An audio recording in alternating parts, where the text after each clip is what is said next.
guys the new bridge they're building here. Good morning. Good morning, Rach. I'm Rachel. And I'm Carl. And you're watching Happy's Lawn Care and Landscaping. And just in case you guys don't know, we are in Western North Carolina, and this is I-26. Yes, and this is the new bridge going over for the parkway. Yeah, the Blue Ridge Parkway. And then eventually this is going to be all 8 lanes all the way across. And then I imagine they're ripping that bridge down. Yeah, they've been working on this for a while. And good news is I got my tripod back, so I'll be able to record us pruning these bushes. Yeah. So when we get there, we'll see you at the job. So we are here. I don't know if you guys remember this one. We prune these back now. Before, we're going to cut them down even lower, she wants. All the way I thought my gas spill smelled like it. All the way around here, they're coming to paint the house, so we're gonna cut it back. So I'll set you guys up on the tripod and get going. So I'll take you guys on the tripod because I don't want to take it off again. Rachel wanted to talk about the oak leaf. Zane was asking. So we get a lot of questions about hydrangeas, and I am constantly refreshing my mind too with hydrangeas. There are a few different varieties. Like your main 3 varieties are oak leaf hydrangeas, big leaf hydrangeas, and then small leaf hydrangeas. So these are oak leaf hydrangeas, which means that they're pretty much, you shouldn't cut them. You should cut them right after they flower, and then let them go for the next year. So obviously you see these weren't cut after they were flowered. Yeah, these were not cut after they flowered, and we want to get everything off the house. So I'm gonna just prune them back a little bit, and maybe just take off like some of the spent buds in hopes that, you know, I'm keeping what's gonna bloom this year. Now, if you have big leaf hydrangeas, that's the same thing. You don't want to prune them right now either because they already have their buds. You should have pruned them also right after they flowered. So, you know, like early fall, I guess. And then the small leaf hydrangeas, which they would be like your limelights and stuff, we're going to get ready to prune them too. So we'll show you them also. Again, I'm always just learning. Yeah, like you can find else. all this information online and stuff. Yeah, but hydrangeas are definitely ones that you want to make sure that you know the variety that you're pruning, so that, you know, I don't want to come in here and cut all of this down to 18 inches because then none of it will bloom this year. Now, it's not going to kill it. It's just going to reduce the size, and you just won't get flowers. And it just won't flower this year. Until the following year. Right, exactly. If you don't cut it again in the wrong time of the season. So, but I'm going to just get it away from the house, like we said, because she's getting ready to have the house painted. Yeah. So I'm going to come over here while Rachel's over there, and I am going to start pruning all this with my combi. Didn't bring a ladder because it's not really high, and I have an extension on my combi anyway. So also, if you guys want to know, this is the mix that I use for my two-stroke oil when I'm mixing. I think it's probably the better kind. I've never had issues. My stuff always starts, and it tells you 2 gallons.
Hello. That's the end of our day, boss. Yeah, I was putting stuff in my purse. So we pruned back that, you guys seen. Oh, Rachel wanted me, looks like I need to drink water. My lips are dry. Rachel wanted me to mention that she needs postcards from every state, guys. So if you watch us and you have any postcards, we would appreciate it if you guys send it to us. Yeah, we're doing a little thing with the boys. It's called the Nifty 50 project, and they have a map set up and all their postcards that they've received already. But there definitely are some states that we need. So if you guys are watching from these states and you would like to send us a postcard, you can send it to P.O. Box 16965, Asheville, North Carolina 28816. So we need Kentucky, Indiana, Mississippi, West Virginia, Utah, Alabama, Georgia, South Carolina, Arkansas. I know we know somebody from Arkansas. Maine, Vermont, New Hampshire, Massachusetts, Rhode Island, Maryland, Missouri, New Mexico, Wyoming, Montana, North Dakota, Washington, and Oregon. And they just got Hawaii this morning. So Nice. yeah. So that's exciting. So if you guys could, if you guys want to participate, you don't have to. We're just, if you guys want to send us a postcard, the boys will read some fun facts about your state and learn a little bit about your state. And then we'll put it up on our wall with our map. Yeah, I'll show you in the Happy's Family Farm video the map. Yeah. And what we got so far. So yeah, because we're out here now and it's inside. But we appreciate all of you guys watching, all your comments. And if you follow us to the next video, I'll be spading 1,000,000 miles of beds. Yeah. We're going to start that tomorrow, beds right? begin. Yeah, get this done. I've seen a lot of people put mulch out already, and it's only January. Yeah, well, I mean, if you get a couple nice warm days, people start working around here. And it is beneficial if you could get people to mulch early, because we had wild temperature swings in the spring and late February, winter. March. So having that mulch down earlier will help. I know some people like to put it down later because it depends on the mulch you use. The color doesn't last. But we use a double ground pine, and that stuff stays good all year long. Yeah, it really does look nice for the most part. Like, you can really just, Carl can even sometimes go in there with his weed eater and just, kind of scuff it up a little bit. And it looks nice. Yeah, it looks nice again. But, yeah, for, daffodils and stuff, because they're going to start, peaking. Tulips will start peaking. So anybody that has stuff like that in their beds, it definitely is beneficial. So yeah. And new mulch just looks pretty. Yeah, it does. Especially when we do it with all the nice edges. Well, the edges, I think the defined edges really, it makes a difference in your yard and the neighbor's yard if they don't do edges or anything. I mean, even a couple of the and it keeps it from spilling out into your lawn. So when you're trimming and weed eating and mowing, you're not mowing over mulch that's washed out into the lawn. Yeah. By having that beveled cornered edge. And I was even going to say, a couple of the restaurants around here, they don't do a cleanup or clean out the edges at all. No. And they just put the mulch, the new mulch on top. So sometimes you see old mulch peeking out. Well, that's because it's spilling out into the sidewalk. And that's one reason we don't do commercial properties is because they're not willing to pay for the proper amount of mulch. Yeah. And that's why I think guys put it down really thin, because they're trying to make money off the job. And it's put down thin if you see the old mulch coming through it still. It still looked decent, but I mean, it's not the proper amount of mulch. But if you're not getting paid, we're at 140 a yard, between 120 and 140 a yard right now. Depending on how big, the property is. The bigger the mulch job, a little bit cheaper. And I honestly think that there's probably people out there that are getting a little bit more than that. We just have repeat customers and clients that do a lot more than just mulch. So, when you consider all that, that's I think when it comes out, by the time we're done spreading it, and we end up getting about 140 to 160 a yard if you figure it out. Yeah. Because it's an estimate you're giving them for the amount of mulch, and we never underestimate the amount of mulch we need. No. We're usually over by a couple yards.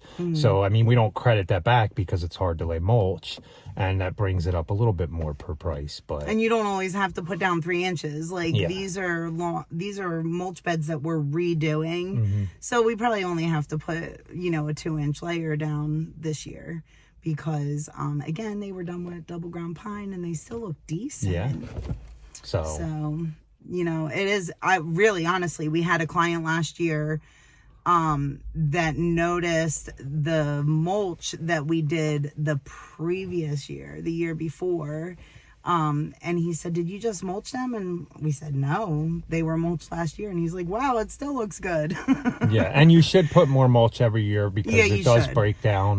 Now it's so broken down that there's like nothing because they went, you know, this is now almost year 2, right? Yeah, they went an entire year without mulching. So hopefully we'll be mulching all them too. So, well, until the next video, guys, thanks for watching. Please like, comment, share, and subscribe. And be happy. Or at least try. Have a good night.